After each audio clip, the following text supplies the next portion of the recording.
444 ആണ് ഇത്. ഇത് ഏറ്റവും വലിയ നമ്പർ ആക്കണം. 4 5 ഉള്ള വലിയ നമ്പർ ആക്കണം. 3 സ്റ്റിക്ക് നിനക്ക് മൂവ് ചെയ്യാം. എവിടെ നിന്ന് വേണമെങ്കിലും 3 സ്റ്റിക്ക് മൂവ് ചെയ്യാം. 3 അപ്പം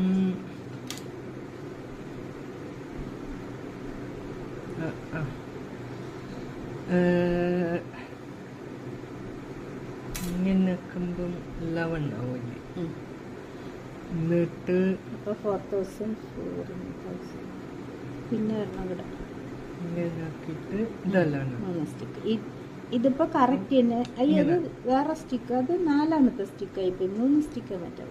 അപ്പൊ അത് എങ്ങനെ ആക്കിയല്ല? അല്ല, നീ ഇപ്പൊ മാറ്റിയത് 4ാമത്തെ സ്റ്റിക്ക് അല്ലേ? അല്ല, 3 സ്റ്റിക്ക് ആണോ? ഓക്കെ. ഇതന്നെ ഏറ്റവും വലിയ സംഖ്യ. ഇതിലും വലുതാക്കാൻ പറ്റില്ല. 1,11,111.